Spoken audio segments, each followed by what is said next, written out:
Poi ho avuto l'Opel Mirko, che avevo comprato da uno, Opel Mirko. Opel Mirko. Ma esiste? No, perché l'avevo comprato da uno e sto qua ci aveva scritto sul culo dietro Mirko. Mirko.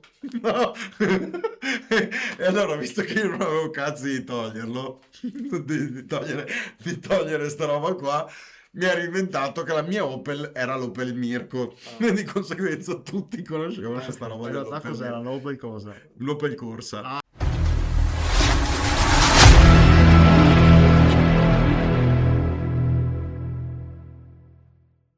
Ed eccoci qua ragazzi, incredibile, so finito perché mi sono già ciavato sprizza ai campani. Esatto, che per un secolo sono fiammase là. Ma non importa perché qua direttamente da Vicenza, misto Castelfranco, adesso andiamo un po' in giro per il mondo, siamo qua con Muva, che io pensavo che fosse chissà che pianeta Terra, perché Muva, da dove arriva sto nome Muva? Eh, In realtà, non ha una storia poetica, ripeterò un po' Cali su sta roba, esatto. però all'epoca serviva a trovarsi un nome da battaglia, sto parlando dei primi anni 2000, quando mi approcciavo al rap, e giocando un po' su movement, tutte ste robe, sul movimento hip hop, eccetera, eccetera, che era un la moda di storpiare sti inglesismi con groova, eccetera, e quindi è nato un Muva. Parliamo 2005. Beh, Muva sì, probabilmente sì. Se vuoi descriverti un attimo gli amici che non ti conoscono, insomma, quei pochi.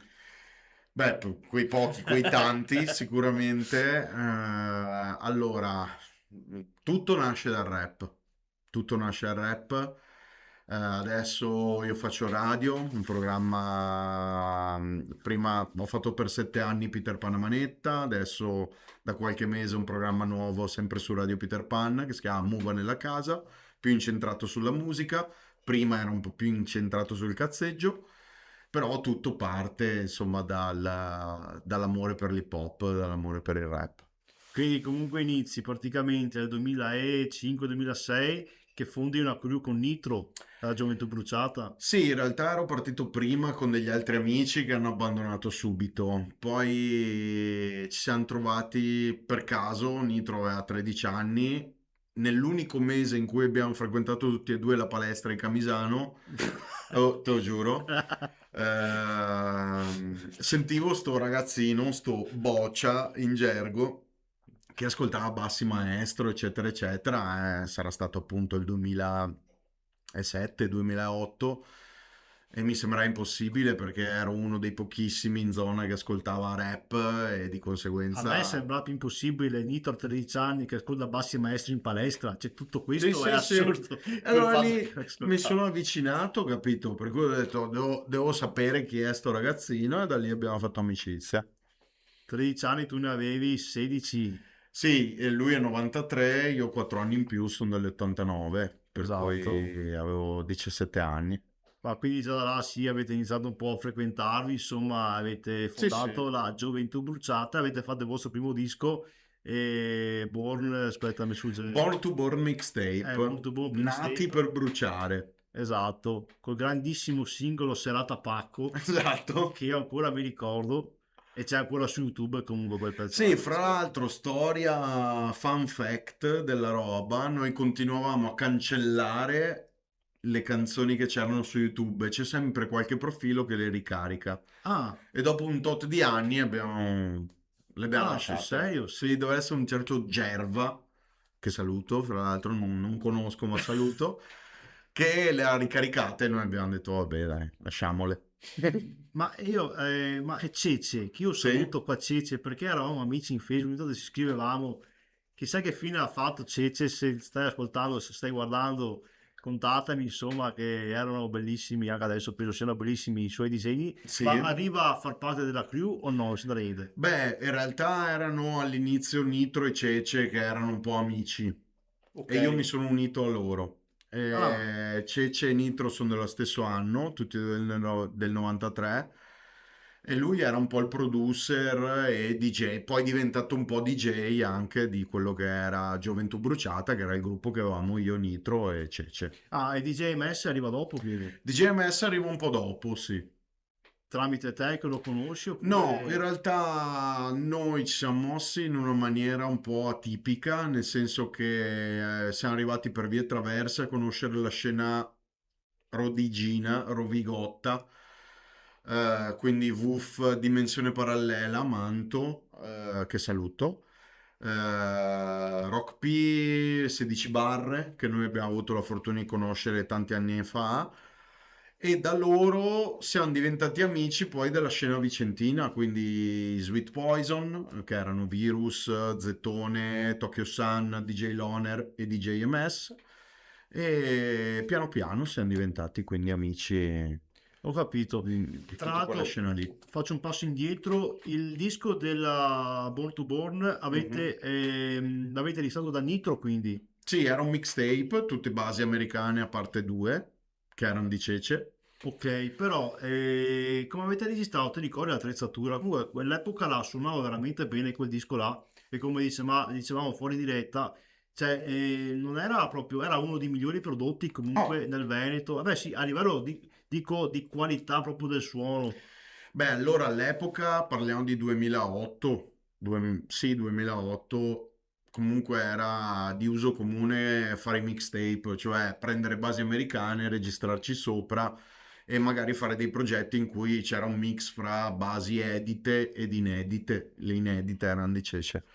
Abbiamo registrato tutto in casa in Nitro, fra camera e mansarda, per cui Non vi ricordate che microfono avevate, schede audio, programmi per mixare, non ti no, ricordi, no? no, l'unica roba che mi ricordo è che avevamo un Cubase, Ah, però non mi ricordo altro. Cubase, riuscire a usare Cubase non era proprio È tanto... stato un bel parto, Sì. soprattutto di Nitro e Cece, cioè non Ah, mio. ok, ok, si sono arrangiati pure loro, Sì, insomma, ok. in questa chiave sì. Ok, quindi fate sto disco, poi com'è che procede il tuo percorso? Beh, noi partivamo dai live. In realtà, prima di fare sto progettino qua, il nostro intento era fare live, spaccare il culo. Poi, comunque, c'era già sta roba del freestyle, per cui ci allenavamo, facevamo freestyle ovunque capitasse, in piazza, ovunque. E nasce l'idea comunque di fare un progetto in free download. Adesso mi ricordo che al tempo c'era Mediafire in Sì, cui sì, sì, potevi sì, sì, sì. mettere le Questo ci sia robe. ancora, no? Non lo so, a dirti la verità, però noi ci eravamo stupiti perché nei primi 2 giorni avevamo fatto 500 download e ci sembrava una roba folle. E quella roba lì è stata figa perché secondo me è stato un bel ponte fra province che all'epoca erano anche Sì. un po' in guerra fra loro. Noi abbiamo incluso gente di Rovigo, gente di Vicenza, gente di Padova. ehm, Com'era comunque la scena in quegli anni là? Cioè, scusi, quindi là e soprattutto quei territori là, soprattutto. Perché non è che c'era tantissima roba comunque. Non c'era tantissima roba. Sì, cioè, nel senso il cliché del fatto che tu eri sfigato se facevi rapper, se facevi il rapper apparteneva a quel tempo lì. Ci spostavamo un casino, andavamo in serate in tutto il nord Italia, praticamente per vedere i live, per seguire un po' le jam, la scena. Tante battle di freestyle anche, fra l'altro organizzate anche da DJ Mesma, ma ci arriveremo magari dopo. E noi baretti, aperture di vari live, abbiamo sempre avuto un po' la fortuna di comunque avere un approccio anche sempre in movimento per quanto riguarda i live e siamo riusciti a suonare in un Quindi alla sacco fine di diciamo posti. che siete riusciti già da subito a farvi notare, non avete fatto fatica. Beh, nel piccolissimo in realtà, cioè perché andavi al pub di paese che magari la crew, per esempio, una delle prime crew, a onor di cronaca, era la Revolver Crew, che era stata una crew di snowboarder, molto più su rock and roll, però ci aveva visti, faceva parte anche No Way Out, che era un negozio di skate gestito da Tias, che era un punto nevralgico, insomma. Cioè, una volta c'erano o i negozi di dischi o i negozi da skate che erano dei punti di ritrovo, no? e avevano visto che insomma cercavamo di farlo seriamente e di conseguenza magari ci buttavano all'interno, ma di seratine proprio minime. Vabbè, però già là, comunque, sono in un pub di gente che a mare di rap non ne frega niente, avere comunque un riscontro positivo non è male alla No, fine. no, infatti, cioè, quello ci ha dato benzina per andare avanti perché poi alcune serate sono andate malissimo. Tu hai citato Sirata Pacco ed è una canzone Sì, autobiografica sì, in sì, cui ci sì, hanno sì, sì, buttato sì. fuori da un locale perché non si aspettavano che il rap fosse quello. Ma Se vuoi raccontarci, magari per chi non l'ha ascoltato, oppure se la vanno ad ascoltare, va. beh, vabbè, Dal tipo che l'ha caricata. no, non vi consiglio di sentire Born to Burn Mixtape perché io vomito dalle orecchie per fare una citazione a Neffa Cioè, quando lo è il tuo riascolto. primo disco alla fine, Sì, del 2008, no, 2009 9 scritto, credo, sì, sì, sì. sì, sì. Boh, forse ce l'avevo appena uscito perché mi ricordo che appunto nel 2008 mi sembrava già di averlo perché avevo sta crew Mm, con Deuterio, non so se stava guardando questo video, Big up Deuty. mi aveva passato il vostro mixtape, ma sti qua da Vicenza comunque fanno veramente un suono di qualità che non era facile comunque a quel tempo là. Io non sapevo neanche come realizzare, mixare, dopo ho imparato un po' alla volta, però all'inizio non è che c'era tanto YouTube dove potevi imparare o qualche sito, eccetera. Cioè, adesso non ricordo se lo mandammo a mixare da qualcuno, ma non credo, non credo in realtà. Però era tutto molto do it yourself, sì, dalle Sì, grafiche sì, a beh, la tutto grafica quanto, personalmente avrei tutto. fatto di meglio forse, Sì, sì, no, piuttosto rosso, certo. rosso e bianco, cioè. Però insomma a livello di audio, cioè, anche perché comunque i rapper o comunque la musica rap all'epoca non è che guardassi troppo la grafica, secondo me, Mhm. cioè già fare il disco, registrarlo era già un passo avanti, Sì, sì, quindi sì. insomma, e dopo com'è che continua quindi il vostro percorso? Beh, dopo quel percorso lì si è formato un side project che era The Villains, in cui noi ci siamo presentati tipo... Erano anni in cui i concerti rap facevano gola a tutti per quanto riguarda le aperture. E io mi ricordo che Fabio Lazzari di Catch a Fire ha creduto subito in questo progetto qua. Noi nel tempo ci eravamo fatti le ossa e tutto quanto. The Villains era un side project su basi drum and bass e dubstep, Ah, in cui c'eravamo io, Nitro, Lethal V, Zettone e DJ Tech e anche DJ Mess in una certa forma. E andavamo sul palco col passamontagna e facevamo delle canzoni violentissime. E la prima la facemmo al vinile, nessuno sapeva chi fossimo perché noi avevamo tenuto il segreto e abbiamo fatto un tot di live, aprendo poi anche senza Nitro, in realtà qualche live tipo da no, gli Asian Dub Foundation, con Nitro, i Good Old Boys, quindi Chaos, Danno, eccetera, ah. eccetera. Quello lì fu veramente un progetto che mi è dispiaciuto che non abbia visto la luce. Quindi avete fatto solo live praticamente. Di quel progetto lì sì. Ah, ok. Forse c'era una canzone dentro un disco di Dusty Fingers che erano Amon e Fresh Beats, in cui c'erano dei nomi interessanti, c'eravamo anche noi, però poi non ha preso il volo, anche complice il fatto che Nitro è partito verso l'Olimpo un po' del rap. In questa fase qua, perché mi dicevi aveva partecipato a Split? A MTV Spit, sì, che Ok. era stato questo format di MTV che puntava a spingere il freestyle, una roba grossissima in Italia. Nitro era il 13°, cioè su 12 che dovevano partecipare, adesso il numero non me lo ricordo, ma era praticamente la riserva. Qualche settimana prima si è ritirato uno, per cui Masta 5 chiamò Nitro dicendogli ascolta sei pronto e da lì venne notato da Salmo e tutta la macete insomma. Aveva appena finito la quinta superiore e io gli dissi il treno passa una volta solo, quindi vai, parti e vai e da lì nacque un po' il suo percorso. Ho capito. Mentre avevate questo progetto parallelo Sì, praticamente, sì, sì, ok. sì. Penso sia stato sempre, c'era il 2012 che c'era Skrillex con la dubstep, penso fosse Sì, il periodo esatto, là. esatto, quello lì era un Sì. po' l'imprinting che avevamo, volevamo fare anche una roba bella violenta, un po' come se fosse un Mister Simpatia su quei suoni lì. Già Eh, Salmo lavorava su quei pezzi là, mi sembra. sì, beh, in realtà l'approccio con Salmo fu ancora prima di Spit, perché noi notammo le prime uscite proprio sue e soprattutto Nitro si Sì, interfacciò all'inizio, però senza che andasse a buon fine qualcosa. certo, sì, sì, sì, sì. Qui dopo questo progetto qua fondi la tua etichetta più o meno, c'è la crew di Gold. Gold Lives Academy. Esatto, sì. Ma in realtà no, cioè nel senso, io ho sempre dato una mano a Simo che è lo sceriffo di Gold Lives Academy. In che senso? È chiamato bonariamente The Sheriff. Cioè, Simo aveva fondato una sala prove, uno studio poi in cui ci chiamava tutti a gratis a registrare. Questa non è mai stata detta, secondo me, abbastanza come roba. Simo è stata una persona che è Lui è fondamentale per me. sempre di Vicenza anche lui, Sì, no? sì, sì, di Ok, Creazzo. ok.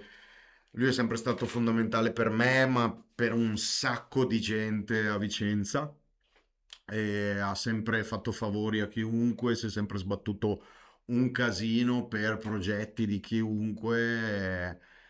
E da sta roba qui, comunque dal darsi una mano a vicenda, è nata Gold Leaves Academy, che prima era una sorta di crew, di compagnia, e poi è diventata un'etichetta Avete for poi, real. avete poi iniziato a produrre bellissimi video, tra l'altro.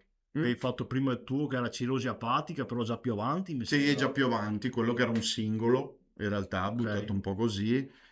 In realtà io ho incluso dentro sto progetto, perché poi ognuno portava un po' le sue robe, no? Io ho incluso dentro sto progetto Filippo Bano, Ok, che sì. è tuttora uno dei miei più grandi amici, videomaker da paura.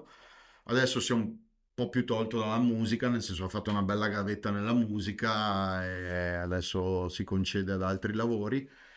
Però il primo video l'abbiamo fatto assieme con una telecamera marcissima e col tempo è arrivato a fare anche lavori di un determinato calibro. Anche per calibro, Esatto, tra- infatti. Sì, sì, sì. No, che qualitativamente c'è follia i video che avete girato. Grande. Anche come Drano, sì, hai fatto sì, di bei video, insomma, Sì. bei lavori. Quindi avete fatto sta compagnia, ma come serate, eccetera, come andava? Magari qualche avventura o qualche aneddoto che avete in tutti sti anni, insomma, perché non era facile comunque proporsi, no? No, non era facile per niente proporsi. Beh, mi ricordo che cioè, secondo me noi siamo stati un bel ponte fra generazioni e anche province, come Mhm. dicevo prima, che c'era un po' di campanilismo sia di età, sia di genere che di appartenenza. E noi siamo sempre stati invece che abbiamo voluto un po', insomma, nel senso dell'hip hop inglobare roba, no?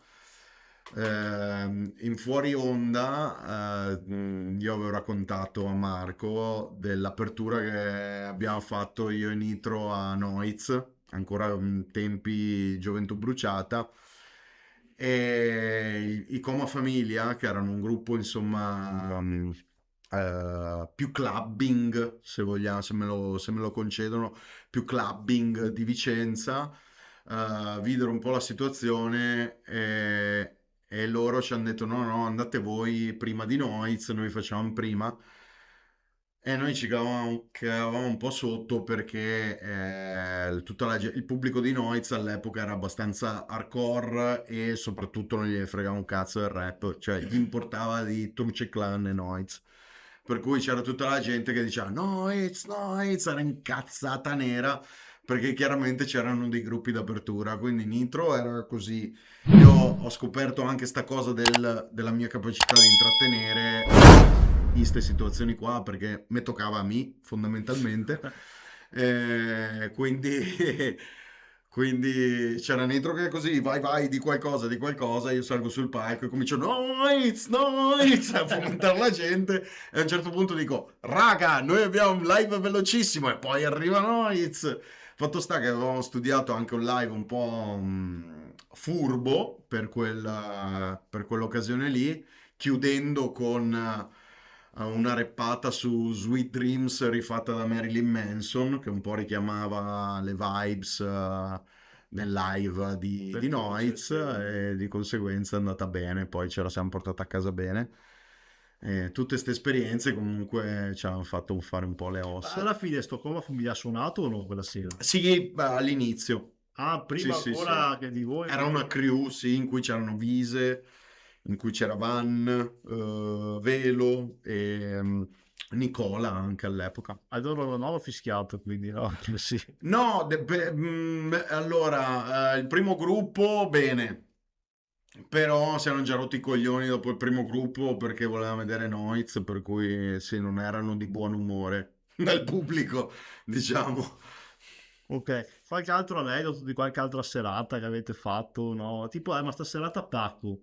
Beh, sta Cioè, serata a Pacco, che è stata raccontata appunto in sto brano ormai preistorico, nel 2009-10 in Italia comunque arrivava sta cosa che il rap era figo sotto un certo punto di vista, molto con le virgolette, solo che sto locale che ci aveva chiamato pensava che facessimo roba tipo Justin Timberlake, noi, cioè una roba del genere.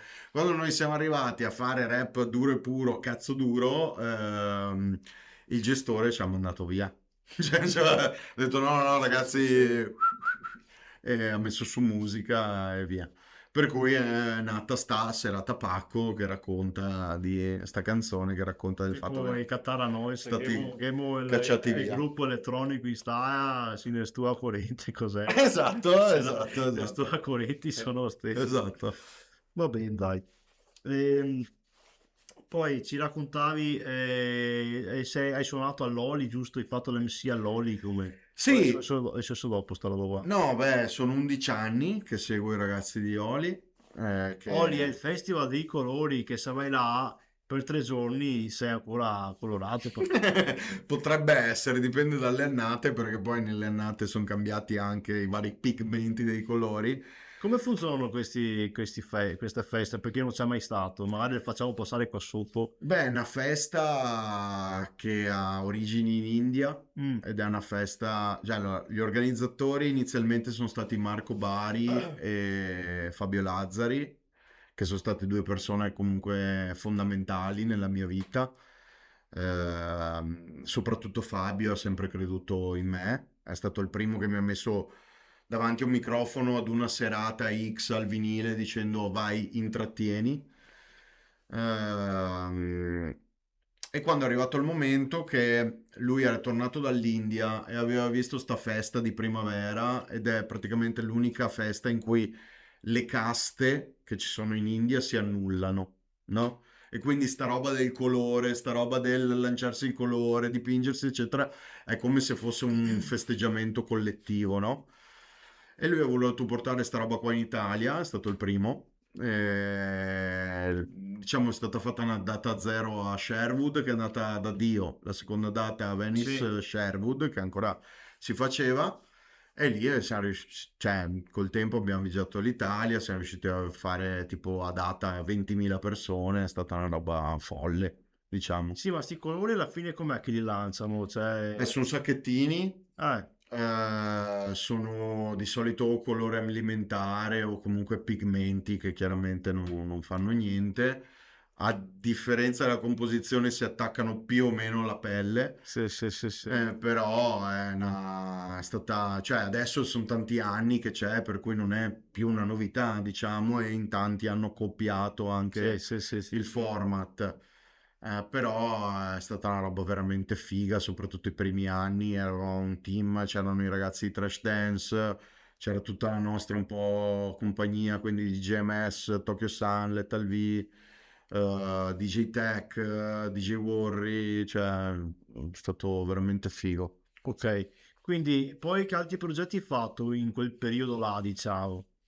Beh, lì ho cominciato a collaborare anche un po' con vari locali, un po' diciamo la strada del vocalist, dell'MC, cioè perché poi vocalist, io mi sono sempre Sì, riconosciuto dentro la figura di MC, quindi non di avere l'occhio di bue puntato, ma l'essere al servizio della musica, al servizio della gente che rappa. Infatti i primi block party, cioè sì, no, le prime jam, i primi block party, la figura centrale era il DJ, quello che parlava era dietro, no? sì, sì, sì, E sì. io ho sempre avuto incredibile rispetto di questa figura qua, che non deve essere per forza centrale, ma che deve aggiungere qualcosina alla festa. Ecco, così mi sono sempre visto. Quindi comunque hai sempre lavorato in quell'ambito là affinché poi hai trovato il lavoro che fai tuttora, giusto? Se può Sì, dire. sì, sì. Poi anche con la radio adesso esco a fare delle serate, eccetera, eccetera, però sì. Ok. Che altro? Sì, e com'è che hai trovato sto lavoro della radio? Quindi, Beh, in giro con Oli devo ringraziare Ale tramite, Doro, tramite sempre che lì. sì, cioè più che altro tramite una persona che frequentava l'Oli, uno dei River Bros, che è Ale Doro, che è un artista incredibile, Ok. tra l'altro un mio carissimo amico, che mi ha sempre detto: guarda che tu saresti giusto per la radio. Nel frattempo, comunque, assieme a DJMS, Tokyo Sun, Lethal V ed altri, facevamo questa web radio che si chiama Bulletproof in Bocciodromo a Vicenza, che visto anche il periodo saluto fortemente, anzi gli dico un addio, visto che l'hanno demolito. Lì dentro facevamo questa trasmissione che parlava di pop, e lì ho detto cazzo, mi piacerebbe sta roba qua. E Ale, che aveva già un po' di, come dire, trascorsi con Radio Peter Pan, mi ha detto guarda che tu saresti giusto, non c'è nessuno come te lì dentro, e mi ha convinto a chiedere un colloquio, fondamentalmente. E sono andato lì, ho parlato con Marco Baxo, che è il direttore, sapevo che Andrea Martini faceva un mixato hip hop, però lì dentro non c'era nessuno che si intendeva del genere, e io gli ho detto, io due cazzate le so, per cui se volete Cioè, comunque vengo. anni che facevi quelle, insomma, che lavoravi sulla musica, insomma, su quella roba là. Comunque incredibile, amici, cioè, che giro della Madonna, cioè, praticamente sei partito a fare rapper con Nitro, a fare le seratine così e Lolli, cioè, è tutto quanto un incastrarsi di cose che adesso finalmente lavori in radio, riesci a fare, insomma, penso un lavoro, insomma, più motivante di quello che facevi Ah prima. beh sì, sì sì. E quindi, cavolo, è incredibile sta roba qua, se ci pensi. Sì, è assurdo perché poi, cioè, nel briefing iniziale, Marco mi dice: io non riesco a capirmi cosa cazzo hai fatto tu nella Sì, vita troppa perché roba. sono state tante robe. Però sei sempre stata una persona curiosa, curiosa dei linguaggi, soprattutto che ci sono dentro le robe. E adesso ti chiedo, ma ad esempio, quando hai iniziato, ti immaginavi di essere Radio Peter Pan? No, minimamente. Cosa pensavi di fare? Al massimo, qual era la tua aspirazione, per esempio? Allora, all'inizio l'aspirazione era che adesso sembra una roba scema, ma io volevo entrare dentro alla scena rap. Cioè, quando tu sei fuori e sei un ragazzino, guardi a quello che esce più grande di te come, ah, quelli lì fanno parte di una scena. Io volevo avere l'autorevolezza di farne parte, ma senza Sì, sì, sì, farci sì, sì, sì, soldi. sì. Cioè, volevo che prima o poi arrivasse qualcuno che ti è presente come i cavalieri, che e ti dice, tu fai parte della scena. Cioè, io mi aspettavo una roba del genere, ma non... Ma cioè... sai che pure io alla fine, perché vedi la scena hip hop che non erano tantissimi, Sì, infatti. però erano fighi, cazzo. Cioè, pensavo Bassi Maestro, Amir, che ne so, Stock and Buddy, Certo, certo. essere uno di loro praticamente. Cioè, io pensavo che a un certo punto qualcuno ti desse una medaglia, capito? Cioè, è Che ti chiamasse Bassi Maestro a fare Monkey Business volume 5 e c'era Muva. cioè, capito? Una roba del genere. Cioè, a un Sì, certo sì, punto io sì, mi sì. aspettavo che qualcuno ti desse una medaglia, ma in realtà la medaglia non ti arriva. No, e poi chi te la dava sta medaglia? Appunto, cioè, però, ragionamenti un po' da ragazzini, no? Ok, e più avanti, poi magari crescendo o facendo altre attività, hai detto seguiamo quello che segue oppure cioè, com'è stata? Allora, Ti eh, stavo facendo domande difficili. no, non è difficile, nel senso che all'inizio, secondo me, tu quando ti approcci a una controcultura, perché il rap era una controcultura, era, ehm, tu la segui un po' come una religione, Ok, cioè all'inizio c'era solo rap, tutto il resto era merda. ok. Per esempio, io non mi sono mai messo a provare a fare il DJ perché erano due ruoli separati, distinti, e se ti te facevi l'MC, e lo dico in Veneto, non potevi fare il rapper perché era come se fosse una mancanza di rispetto. Cioè, io sono cresciuto veramente con una concezione di rispetto da portare molto alta, tanto alta, che col senno di poi mi ha tarpato anche le ali, cioè nel senso, poi col tempo in realtà poi ho visto le robe che piacevano a me, nel modo che piacevano a me, ho fatto uscire più me stesso e però è stata una Nel scuola senso che se tu iper facevi utile. l'hip hop, dovevi fare l'hip hop Sì, cioè su quegli standard là. su quegli standard là, cioè nel senso era facilissimo essere etichettato come sucker.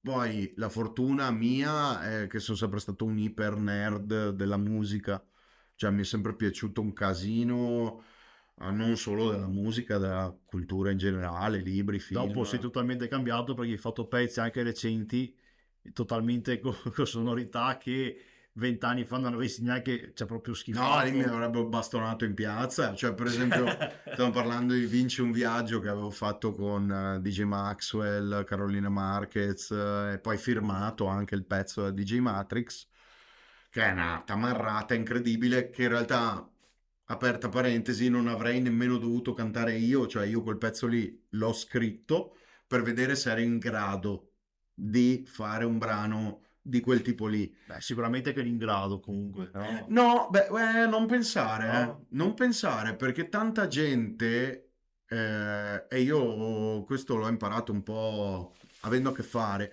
critica, ma non si è mai messa alla prova. Ovvio. No, cioè, tanta gente dice, ah sì, quella è una merda, prova a farlo tu, cioè anche un pezzo pop, no? Per esempio, un pezzo pop che funziona è visto per la maggior parte come una cagata. Sì, ok, possiamo essere d'accordo su alcuni frangenti, ma su altri non è facile scrivere un pezzo pop.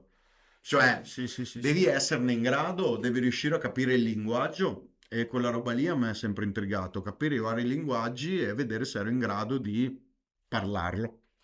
Ho capito. Ma com'è stato essere nelle stesse palline di Carolina Marquez in la Come ti No, sei sentito? no, beh, devo dire lei gentilissima, Ah, carinissima. sì? Sì, sì, sì, sì. Lei è stata squisita. Siamo andati a registrare il video a Scuola Zoo. Fra l'altro mi sono portato dietro di GMS. Siamo andati a Scuola Zoo che hanno sti uffici che sembra di essere dentro Google, cioè per cui ogni stanza tematica, delle follie all'interno, fra cui anche sta roba in cui scendi e ci sono le palline come i giochi per bambini, è stato divertente, è stata una bella esperienza. Ok, e poi com'è che hai fatto la collaborazione con Lady Brian? Hai fatto musica la canzone Bengala, una dei tuoi best seller, dai, diciamolo. Bengala è arrivata perché a Brian serviva qualcuno un po' nerd delle parole, che gli sistemasse delle cose di un brano che poi in realtà non abbiamo più preso in mano. Ci siamo trovati, abbiamo visto che avevamo molte più affinità di quello che credevamo, soprattutto da un punto di vista musicale. Lui mi ha fatto conoscere ovviamente un certo tipo di techno, di elettronica, e gli ho fatto conoscere delle altre robe. E da lì è nata l'idea di Bengala, che ho scritto e gli ho detto, secondo me su sto pezzo qua ci starebbe la tua voce, e è nata Pazzesco. così. Incredibile che tutte le canzoni praticamente sono venute per sbaglio, per caso, quelle più Sì, sì, celebri. sì, sì, sì, praticamente sì. Perché alla fine sì, magari dovevano uscire anche altre che magari non sono uscite. Sì, No, esatto. magari come dicevi con Donatella, no, No, no. in realtà una prova che mi avevano fatto fare era per Cristina Lavena. Ah, giusto, giusto, giusto. Poi nel tempo comunque ho provato veramente la qualunque, perché tramite tutti sti esperimenti poi dopo 6 mesi, un anno, magari mi capitava il messaggio di quella persona, per esempio di Simone di Udine, che è un producer incredibile, Simone Ermacora, eh, che mi ha detto: Ascolta, siediti, ci sono da fare dei pezzi per bambini per Carolina Benvenga, che è praticamente una star dei piccolissimi. E ha detto: Te la senti di fare da paroliere per sta roba qua? E ho detto: Proviamo, facciamo. Cioè, per me le novità non sono una Sono una cosa. sfida per Sì, te. sì, sono una sfida, vedere se sono in grado. Fanculo, sono in grado. Ma praticamente tu hai fatto i testi per fare sta canzone qua? Io ho fatto i testi, anche le top line, sì. Ma ChatGPT non ti fa paura in questo caso, Ma no, no? no, non particolarmente, anche perché primo, cioè, al momento comunque serve una revisione umana. Per forza, Cioè, assolutamente. e di conseguenza la revisione umana la fai tu. E altra roba, quando arriverà che proprio il mercato è saturo di cose create semplicemente da dei programmatori, lì ci si sposterà da un'altra parte, e sto coltivando anche già quella, che è un po' la dimensione quindi Mm. più live. Cioè, Ok, certo. la mia Sì, sì, sì, sì. previsione è che la nicchia del domani, diciamo, ma anche di ora, è la nicchia che avrà bisogno di umanità, di contatto e anche di errore, se Sì, vogliamo. sì, sì, è vero, perché magari appunto uno vuole vedere la figura umana, anche semplicemente guarda il video per riuscire a vedere persone vere che la macchina alla fine.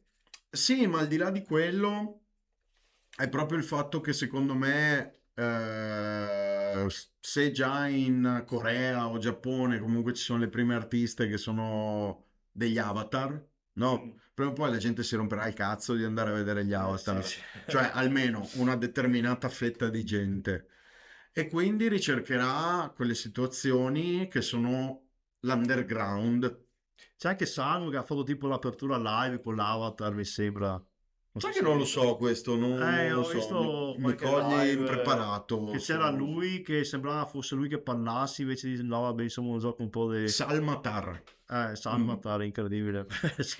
No, no, mi cogli impreparato. Fra Sì, sì, l'altro, sì. Salmo, ormai è un cliché dirlo, ma top player per quanto riguarda i Sì, sì, live, sì, cioè sì, sì. Sono fortissimo. stato live suo, porca, ha bevuto un goccio d'acqua, ha fatto tipo 3 ore di fila. Vedi, quella roba lì per me è insostituibile, soprattutto in un mondo che va verso il virtuale, ci saranno sempre delle persone che avranno bisogno di La macchina, cioè non una si è roba del mai genere. fermato, Mm, cioè, mm, mm. impressionante.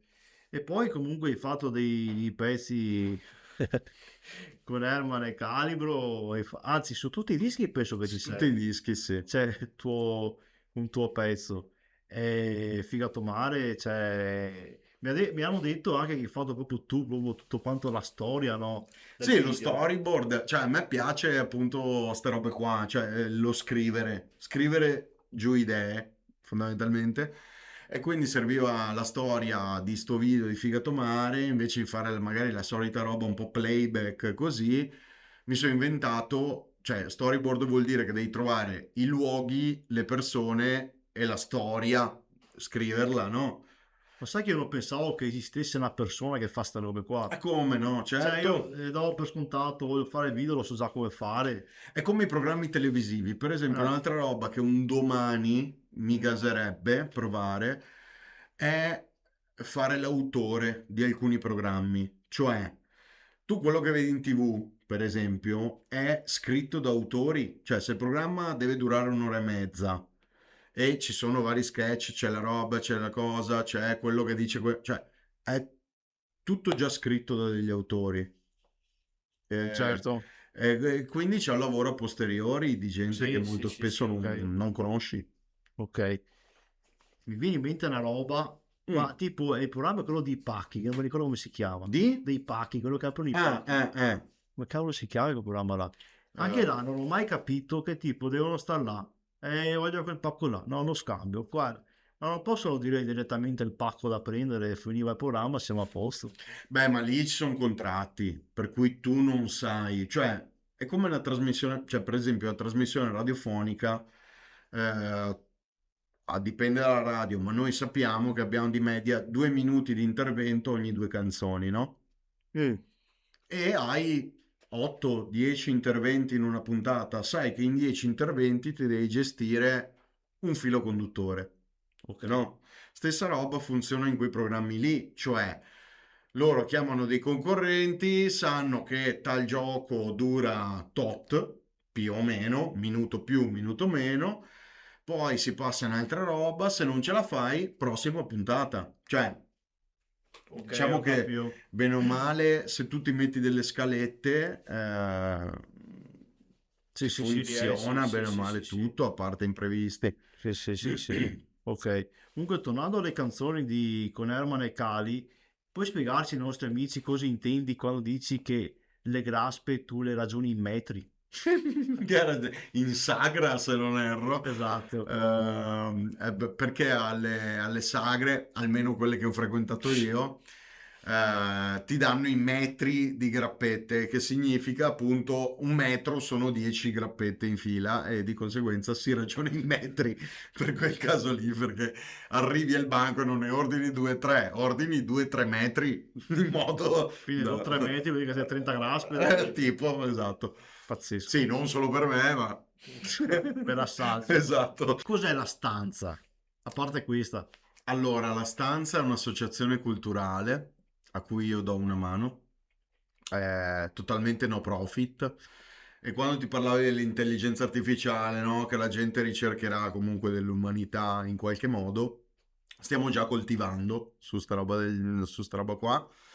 È un'associazione culturale in cui principalmente si fa jam fra musicisti.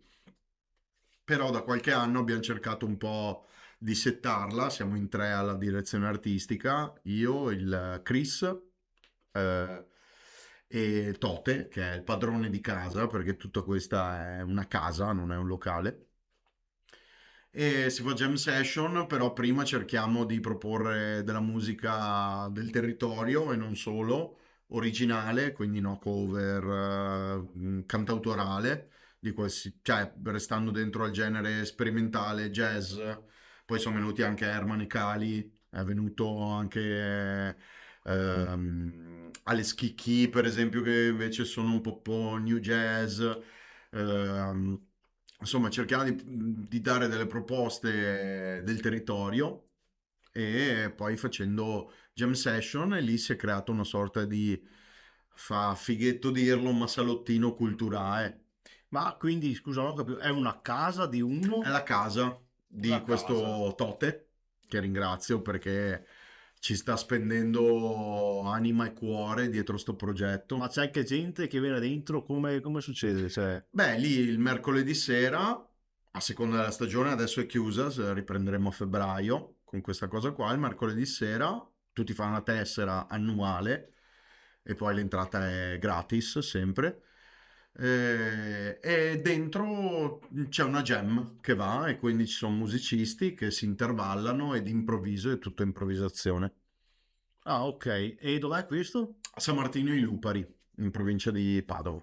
Ok, La Stanza in provincia di Padova, San Martino di Lupari. Esatto. Se volete andarci loro basta che vado là un mercoledì, si tesserano volendo. Sì, sì, tutti tesseri perché ovviamente dobbiamo essere in regola per tenere aperto sto posto e tutto ricavato è investito nella stagione prossima o in corso. Certo, ok. E quindi poi vuoi raccontarci di del Peter Pan, là, qualche aneddoto, qualche... che fai? No, sì, certo. Lì in Peter Pan io sono entrato appunto facendo i primi 6 mesi, 7 mesi, andando su una volta a settimana gratis. E finché non si è liberato un posto in fascia, loro li vedevo un po' indecisi su cosa fare, cosa non fare, chi chiamare, eccetera, eccetera, visto che comunque la nostra radio è molto artigianale come realizzazione, cioè se cioè, sono in studio solo io, mi faccio autoregia e tutto quanto, a differenza magari dei network che sono un po' più strutturati.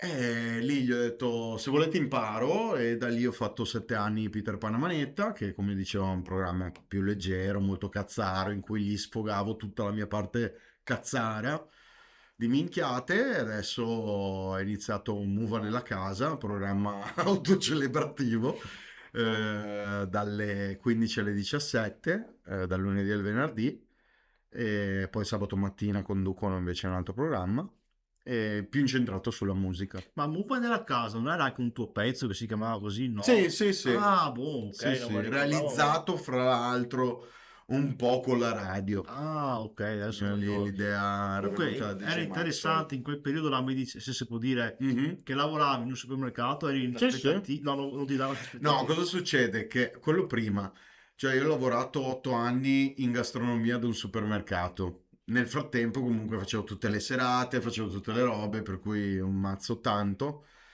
E mi sono sempre sbattuto alla grande. Noi in Veneto abbiamo sempre un concetto di dover far fatica per tutto e io l'ho interiorizzato in una maniera quasi clinica. A un certo punto è arrivato Oli che aveva un tour bello croccante per l'estate, insomma praticamente tutta Italia, nord, centro Italia. Giravamo con uno spettacolo che si chiamava Personale Politico Pentotal, teatrale, in cui c'era un monologo e io, Lethal V, Rebus e Zettone subentravamo con dei brani e quello lì veramente abbiamo girato tutta l'Italia e lì ho chiesto 6 mesi di aspettativa all'azienda. L'azienda mi ha detto Cucaz e quindi io ho detto mi licenzio, facendo un po' il colpo di testa.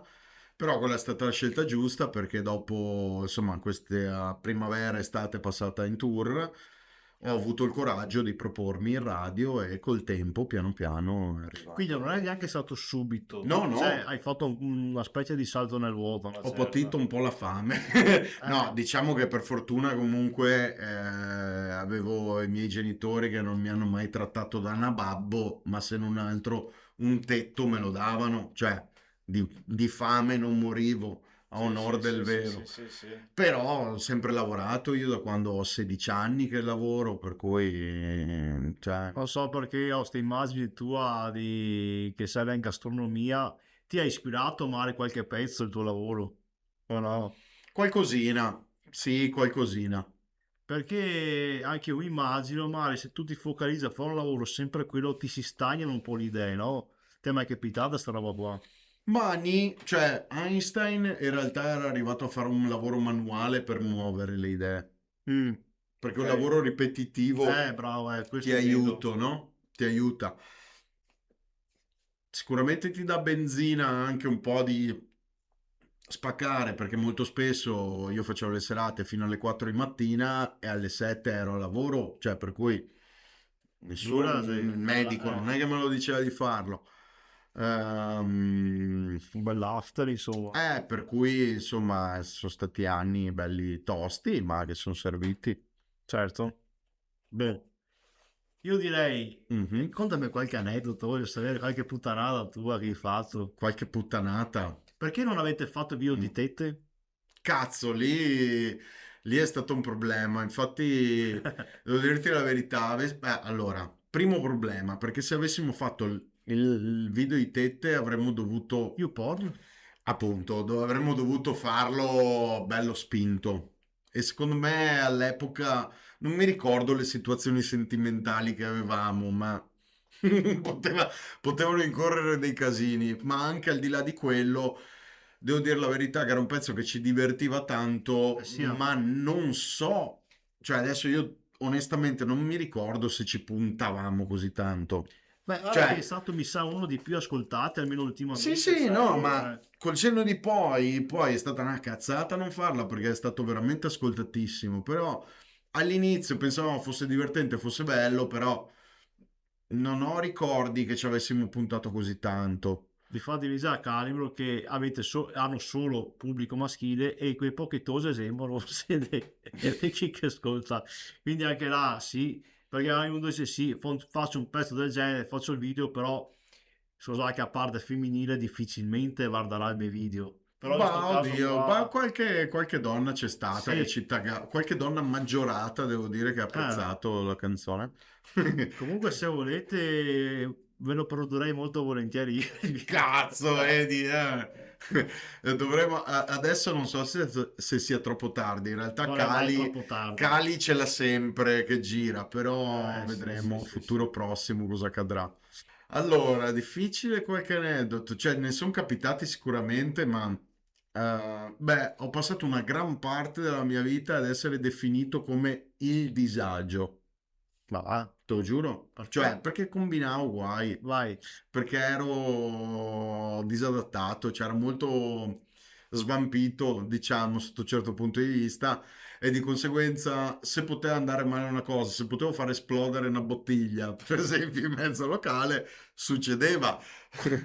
Nei live devo dire no, grandissime cappelle non le ho fatte. Non ho fatto grandi, che io mi ricordo, figure di merda, a parte delle imbriagature colossali nella vita. Appunto, siccome Eh, sei un grande amante del bere e bere bene, come direbbe Filippo Champagne, Salutiamo. sarà successa qualche avventura che magari eri al ticcio. Cazzo, sulle cose, cioè, su aneddoti proprio quella volta che hai cagato in discoteca alla tintoria non mi viene al momento. Per quanto riguarda gli aneddoti e quindi soprattutto l'amore con il rap, io il rap la vedevo come una roba in cui potevi essere chi eri, no? Mm, Io ho sempre avuto un problema con i mezzi di trasporto, mm. nel senso che giravo con un ciao col casco da cross, che era un ciao bianco, Ah, quindi 48 km orari col vento a favore. Oh, ah. tutta la compagnia che aveva cross e motard per farti capire un po' come apparivo e penso che una delle prime volte Nitro e Cece mi abbiano visto così con sto casco da cross che spuntava oltre le macchine, no? Sì, sì. E dice, cazzo, ma che sarà sto qua col casco da cross, fra l'altro ce l'avevo verde, elettrico e blu acceso, cioè proprio... Tipo il E Teo. poi si sposta la macchina ed ero io in ciao, per dirti. E quindi mezzi di trasporto sempre un po' unconventional. Poi ho avuto l'Opel Mirko che avevo comprato da uno, Opel Mirko. Opel Mirko. Ma esiste? No, perché l'avevo comprato da uno e sto qua ci aveva scritto sul culo dietro Mirko. Mirko. No. E allora, visto che io non avevo cazzo di toglierlo, di togliere sta roba qua, mi ha reinventato che la mia Opel era l'Opel Mirko. Ah. E di conseguenza tutti conoscevano questa Ma roba in realtà dell'Opel cos'era? Mirko. L'Opel cosa? L'Opel Corsa. Ah, corsa da Mirko ora cambiata, no? Mi No, doveva no, trovare. no, ma l'ha messo proprio no, no. Opel Mirko. Per cui, insomma, per Ma cui quando l'hai questa venduta su l'ho Autoscout? distrutta Ah, in un ok. incidente, purtroppo. So, era figo se la metti in vita, vendo un Opel Opel, Mirko Opel, Mirko, 1004. esatto. Però invece l'ho distrutta, ahimè. Vabbè, dai. Mi dispiace per Mirko, insomma. Esatto, esatto. Poi grande figure di merda, in realtà live no, in onda al momento non gigantesche, Domani magari. non da licenziamento, esatto, tocchiamo coglioni. Per cui ecco, questa è la maxi storia di come la mia vita è cambiata. Abbiamo fatto un po' spizzichi e bocconi, ma ecco, penso di aver raccontato un po' tutto. Qui la tua vita se Ciaetto Bianco e Open Mirko. È Open Mirko. Se dovessi descrivere sulla mia lapide, Cioè, puoi scrivere questo: con padrone, sì, padrone di Open Mirko. E così la facciamo compiuta. perfetto. E noi ci vediamo alla stanza da febbraio. Anzi, penso. No, aspetta, dopo guardo, però uscirà più o Siamo meno lì. là, quindi se già febbraio. Ecco, per cui dai, prossime missioni, che fa un po' sborone dirlo, ma mi piacerebbe entrare dentro il mondo dell'arte. Arte contemporanea, Oh yes. come Andrea Di Pre. Sì, esattamente, proprio come lui. Muva Di Pre per il sociale. Esatto. O Di Pre o Muva per lei. Noi Ecco, progetti futuri, beh, questo mi hai anticipato praticamente. sì, questo, seguire la stanza, seguire la radio e poi un asterisco che però sveleremo col tempo. Porca miseria. Porca troia. E noi ci vediamo alla prossima puntata. Ciao da Muva, ci vediamo. Ciao.